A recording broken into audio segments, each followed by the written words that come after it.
Over 3 decades, I have accumulated so many direct experience in the real estate investment field. I want to share my experience so every one of you can achieve your freedom in life. I created all my wealth by my own efforts. Hi, today I want to discuss a topic. What is the best time to buy houses? So many people ask me this same question. Many times. I cannot remember how many times. So today I want to share my reply to this question. A few days ago, a friend of mine called me. His daughter asked him, is it a good time to buy a house now?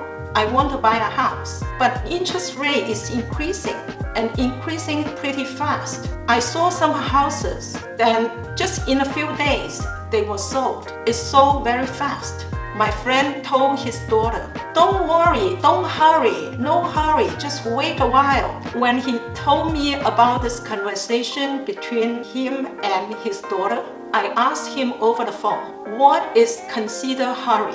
What is considered not hurry?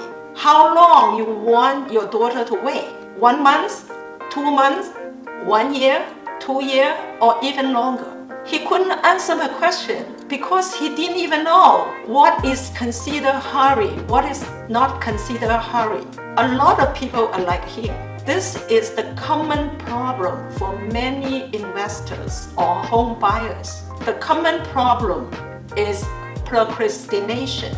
Procrastinating people, they have the mindset of waiting and waiting and waiting all their life for a perfect time to buy houses. They can never find a perfect time because the bottom to buy or the peak to sell are not predictable.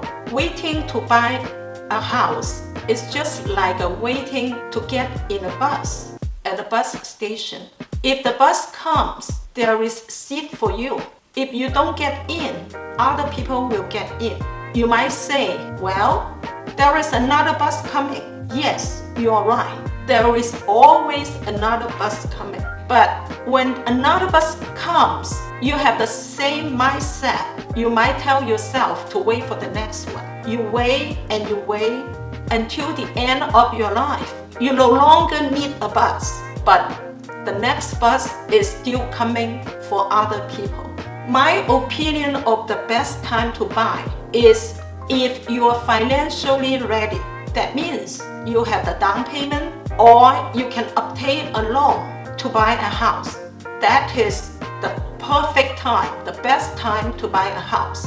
Don't even think about the bottom to buy the house because you can never tell which time is the bottom of the market. Some people may say, Mr. So-and-so or Mrs. So-and-so, they bought their house at the bottom price. Or Mr. So-and-so sold his house at the peak of the market.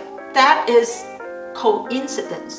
When they were ready to sell or when they were ready to buy, it happened to be the bottom or the peak of the market. They hit the chance, not predicted the chance. They didn't know that was the bottom. They didn't know that was the peak. They just happened to be ready to sell or to buy at the right time. The chance is that most people waiting and the price are getting higher and higher until they no longer afford to buy those houses. Some people say they want to wait until the price drops. I ask them, what price is the best price? How much you want it to drop? You think the market is going to listen to you? To drop to your perfect price to let you buy it? I ask them, for example, today you see a house priced at $1 million. You want to wait until it drops to a price that you think is good. What if the $1 million house increased to 1.5 this year and drop 200,000 next year to 1.3? Still, it's $300,000 over today's price. Why do you wait? It is the actual example for many people. I think many people have the experience of waiting and seeing the prices of the house getting higher and higher. And then they sigh and regret and say, that house was $200,000. Now it's $700,000. It's too expensive. They forgot. When it was $200,000, they said the same thing. Too expensive.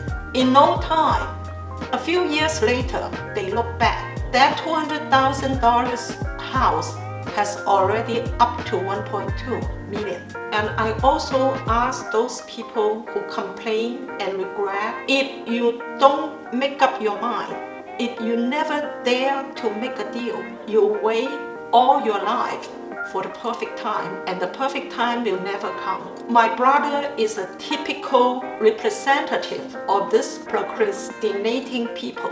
He likes to complain about the price and like to regret about what he didn't do in the past. From the 90s of last century to early years of this century, I took him to see many houses, numerous houses. He never dared to make a deal. In the year of 2004, I saw a house in a very good location, asking price $695,000, 3-unit mixed-use commercial property, residential and commercial mixed use. It's a perfect house for his family. And I negotiated the price with the seller. I got the engineer inspection report. I found an attorney to sign the purchase contract for them, and I borrowed $210,000 from my credit line. Offer to pay 3/4 of down payments for him to buy that house. Everything is ready. What he needs to do is to go to the law office with his wife to sign the contract and get the title transfer. Everything was prepared by me and supported by me. The law office gave them an appointment to sign the contract on Thursday. 2 days before the contract signing day, on Tuesday at 10 p.m., my brother called me up and said, oh, we changed our mind. We don't want to buy that house. We worry that if the tenants don't pay the rent, we cannot afford to pay the mortgage. I told him over the phone, I say, I will support you. In case tenants don't pay you the rent, I will cover the mortgage payment. He still say no. After I hung up his phone call, I went downstairs. At that time, my sister's family lived downstairs on the first floor in my house. So I went downstairs and told my sister and my brother-in-law. I say, the brother doesn't want to buy this house. My sister immediately, without 1 minute of hesitation, and say, we buy it. Change our names to be buyers. They didn't even think, because they knew I would support them. So they didn't hesitate and make a decision.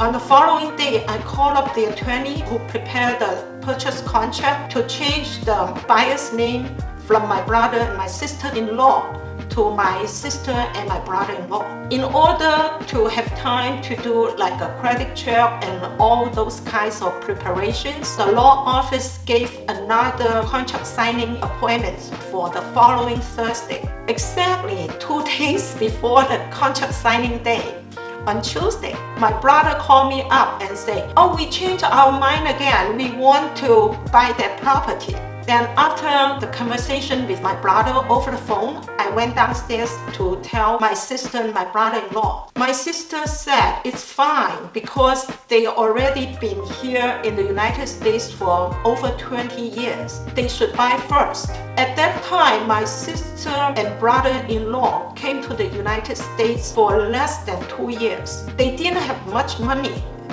but they dare to make such a purchase decision. My brother and my sister-in-law, they have been in the United States for over 20 years. They have lots of savings.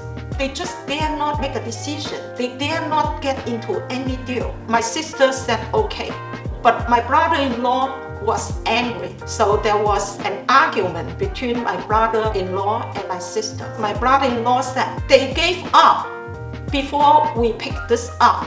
How come we need to give it back to them? I tried so hard to persuade my brother-in-law to give up the deal to my brother. I said I helped my brother's family for over 10 years to buy a house. I want them to buy a house so they can accumulate their assets. So I finally convinced my brother-in-law to give back the deal to my brother. They signed the contract and purchased the house. Up until today, whenever this incident was mentioned, my brother-in-law was very angry because the value of that house already increased by many times. Those appreciations, those assets supposed to belong to my sister and my brother-in-law because they made the right decision to buy. But when this same incident was mentioned to my brother said, well, there was some other houses even cheaper and better than this deal. His statement hinted that the house that I supported him to buy was not the best deal in the market. Whether or not that purchase was the best deal was not a problem. The problem is if he would make the decision to do the deal without my support and without my sister and brother-in-law holding his hand and grab him into this bus, he might be still waiting at the bus station for the best of his life for the next bus to come and sigh and complain and regret. Thank you for watching my videos. If you like it, please subscribe and share with other people. I want more people to benefit from my life experience. Also, I welcome your comments. See you next time.